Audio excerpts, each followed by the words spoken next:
Erlangga mengatakan secara terbuka bahwa ada 54 proyek-proyek strategis nasional itu mangkrak nantinya. Ini adalah tamparan. Sebenarnya itu kan nggak boleh diungkapkan, ya, karena itu akan menjadi celah buat oposisi untuk melihat itu sebagai sebuah faktor kelemahan Jokowi. Nah, jadi menurut saya memang Erlangga harus dipanggil oleh Jaksa Agung.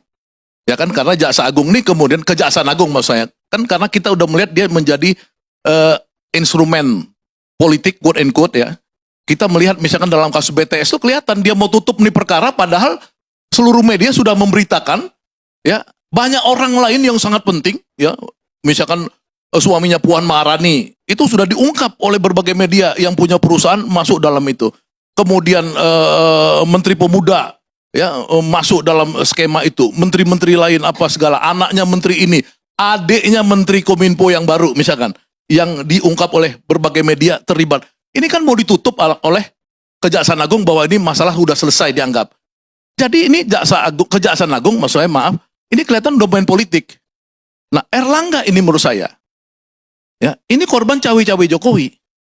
Cawe-cawe Jokowi ini nanti akan mengakibatkan cawe-cawe lain dari aparatur-aparatur atau kekuatan-kekuatan strategis di bawah Jokowi. Ini yang saya dari dulu setahun lalu sudah menggaungkan bahayanya cawe-cawe Jokowi. Waktu itu Jokowi mengatakan ini bukan cawe-cawe.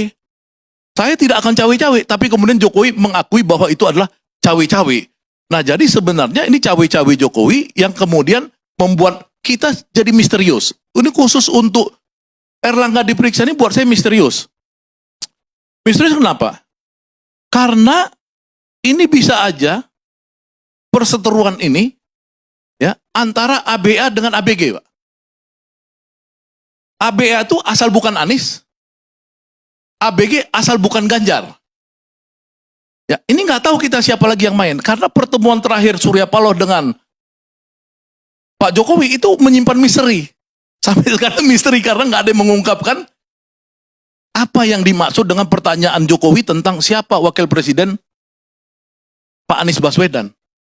Karena kalau itu misalkan Erlangga yang bakal menjadi calon wakil presidennya Pak Anies Baswedan dengan simboliknya tokoh-tokoh Golkar hadir di GBK-nya acara Nasdem itu, ya, maka ini yang marah pasti kelompok asal bukan Anies, yang kemungkinan kelompoknya PDIP.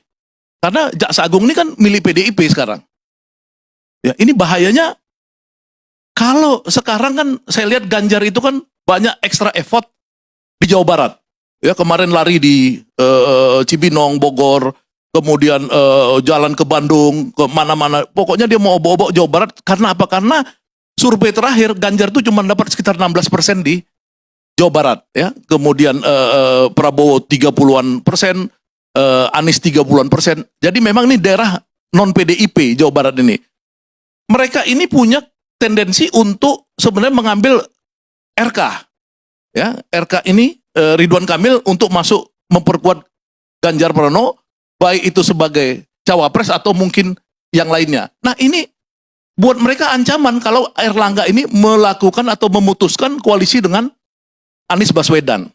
Ya, tadi udah dijelaskan oleh dua pembicara sebelumnya bahwa memang Erlangga ini tidak masuk dalam radarnya Ganjar, ya.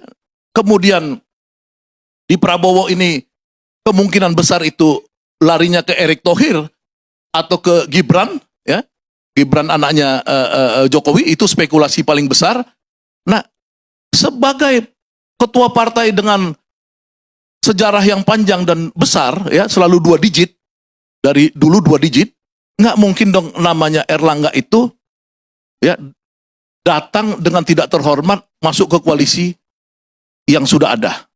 Ya, di Prabowo kelihatan ditolak, di Ganjar ditolak, kemungkinan besar di Anies. Nah, inilah langkah cawe-cawe Jokowi atau PDIP, ya, secara logik ya, untuk mematahkan Ganjar ini.